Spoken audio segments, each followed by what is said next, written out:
Facts and Fancies by and with Armando Iannucci. From The Man Who Mistook His Bike for Olives, with acknowledgement to Oliver Sacks. I've worked 5 years now at the Neurology Park in Lausanne, and I still find myself gawping in fascination at the many disorders which peck at the brain like demented blue tits. It's been my privilege to know scores of individuals with peculiar mental quirks and momentary snaps of the cortex which affect moving abnormalities in personal behaviour. I've written elsewhere of the woman who mistook insults for requests for salt, an otherwise healthy dame incapable of feeling emotional hurt, but phenomenally generous with her seasoning. You will have read my research on S.K., the man who was allergic to being tall, on Mrs. H., who could only live sideways, on Stephen O.G., who confused childishness with banking, and Gerald H. Bartholomew, who had a small hand puppet lodged in the left side of his brain. However, since then I have come across further extravagances in cognitive behaviour, and I'm happy to set down here a couple of the best ones. J was an advertising copywriter in a flourishing British firm. He was moneyed and successful, being the genius behind some brilliant advertising campaigns for asbestos. My first encounter with him indicates, though, the peculiar nature of his disorder. It was as I was driving across London one day. My windows were down, the air was fresh, and Jackie Brambles was at her height. As I looked up on a large billboard to the right of the road was something which couldn't fail to shake me to the gullet. It was a large advertising hoarding which said in big letters, "Doctor, you must help me. Please ring this number." I did not have time to read the digits laid out beneath, since at that moment the poster, which was on a revolving electronic billboard, swivelled into another one advertising mints for animals.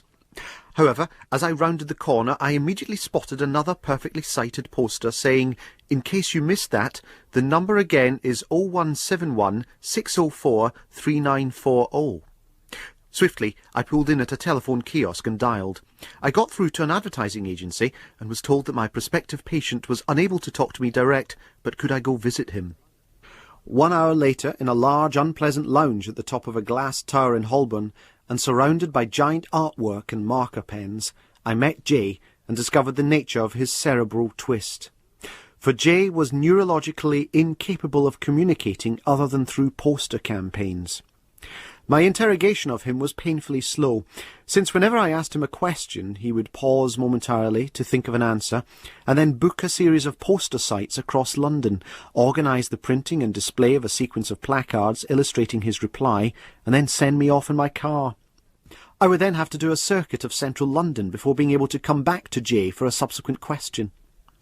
J was trapped in a ridiculous nether world of exclusively promotional experience. Subsequent studies showed the central communicative lobe of his brain to be severely damaged, all that is, apart from the cortexes governing public visual projection and graphic design, which were hideously enlarged. This meant J had a flair for poster campaigns and sloganry, and it came as no surprise to discover that he'd been working in this field since the age of 11. J was a brilliant advertising executive. In all other matters, though, he was an imbecile. There was very little I could do to help, though in time I made Jay's plight easier by linking him up via a keypad to the neon billboard in Piccadilly Circus, so that his conversation could at least be more easily located. The diminution of the private and personal locuses within the brain, and the concomitant development of exclusively public cognitive structures of communication is not as unusual as one might expect. Another patient of mine, A, was only able to perform certain basic tasks such as washing and childbirth if she were famous. Somehow, the knowledge that she was known and photographed by millions of others was the only experiential reality which could act as a behavioural disinhibitor. When famous, which she became as a result of the publication of my research about her, she was able to wash and have children. The tragedy was she could only care for these children in an extremely public manner, inviting press photographers into the birth and giving certain newspapers exclusive rights to the schooling. She lived her life totally for the mass market, and when her fame declined as the media turned their attention towards another patient of mine, a man who could burp tastes that were over 20 years old, she simply died by choking on a camcorder. This is a testimony to her interesting life. Why the National Lottery is brilliant. I went walking one summer through the hot, ponging air of London City and past the statue of Winston Churchill in Parliament Square. The stance and gaze of the dark, cast-iron Dresden crusher were the same as they'd always been. Only one thing was different. He was wearing shorts, enormous metal ones. I discovered from a London masonry officer that because of the hot weather, all the statues in London's parks and gardens were going to be recast in moulds showing each historic figure wearing summer clothes. So, for example, rather than sitting on a stone pedestal, Queen Victoria will now be wearing a bikini and reclining on her back in the park, possibly on a wrought-iron tartan rug. Florence Nightingale will wear marble culottes, while Field Marshal Montgomery will sport stone espadrilles and a fully unbuttoned shirt revealing both nipples, each one made from lapis lazuli. The whole project will take 6 months and will cost approximately £9 million. You'll be pleased to hear that this excellent scheme will not be funded directly by the taxpayer, but instead will be covered by a donation from the National Lottery Heritage Fund. The lottery has benefited British society and culture enormously in many similarly pleasurable ways throughout the last few months. No one, for example, would begrudge the £16 million donated by the fund towards the construction of a 40-foot-high concrete peacock fan across the Thames at Woolwich. And efforts are already underway to use a handy £59 million donation from the fund to build Britain's first opera housing estate. The estate will consist of 14 opera houses, some of them semi-detached or terraced, forming a semicircular avenue among the other houses in Birmingham's Edgbaston district. Each house will hold up to 9,000 people, and when at capacity use, the estate will be able to put on 14 simultaneous operas to a potential total audience of 1/8 The scheme will bring enormous employment opportunities to the people of Edgbaston, many of whom will be required to sell programmes or work in crush bars. The Lottery Charities Fund, too, has touched people's lives in astounding ways. For example, an 85-year-old woman, Elaine Donnelly from Peterborough, has had her application accepted for £22 million towards the costs of getting her about with her own personalised national monorail system. The monorail is essentially an extension of her current chairlift, but will continue beyond her first-floor landing and out onto a connecting line, linking her with major towns and cities throughout the British mainland. She's known to be very happy. The country's obsession with the lottery has been unfairly blamed for all manner of ills. Apparently there's now firm evidence that global warming is exacerbated by the enormous amounts of frictional heat given off when using scratch cards. But why should we deny so many people such an innocent pleasure, especially one that costs them only £20 to £30 a week? The National Lottery is a total and unqualified success. It has provided Britain with a much-needed focus for national enthusiasm, now that the royal family are clearly rubbish. It has placated the restless and rioting, and has accelerated the closure of unsightly bingo halls. Its peaceful message should be spread far and wide. Once, in the muddy trenches of a stupid war, all hatred ceased for a game of Christmas football. Think now what harmony could be brought to the battlefield all year round if someone set up a lottery stall there. My favourite dictators. China's late gibbering Supremo Deng Xiaoping is now dead, but he did last until his mid-90s, flapping stupidly around like a wasp in October. It was interesting to note that even at the age of 94, he commanded utter authority in that land, though he held no official position in the Chinese government. Despite his reported inability to speak, hear, see or think, Deng's every bodily function was granted the status of edict. The slightest dribble would lead to the construction of a $50 billion dam, while 100 dissidents were shot at the merest crack of a hip. Compare his aura of command with the one that still fails to surround Bill Clinton, a fresh-faced young man with a healthy libido and with his fingers, all of them working, on bigger buttons. Despite an American economic boom and an extended stay in office, there's still a devastating perception of indecisiveness and lack of backbone in Clinton, which occasionally leads to his administration's authority collapsing faster than Felicity Kendall's face. So how exactly does one acquire authority? My old Latin teacher, Mr. Frankin, had it, while my maths teacher, Mr. Henderson, hadn't. Mr. Frankin would simply stare a rampaging pupil into submission with a casual look, while Mr. Henderson could administer physical punishments until the collapse of the core curriculum and still get pelted with prepubescent spit. It seems you're either born with the word authority tattooed on your skin, or you're not. Knowledge of this fact from an early stage would be a dangerous thing. It could so easily have spurred Mr. Frankin on to conquer half of Europe, instead of just teaching us about how the Romans did.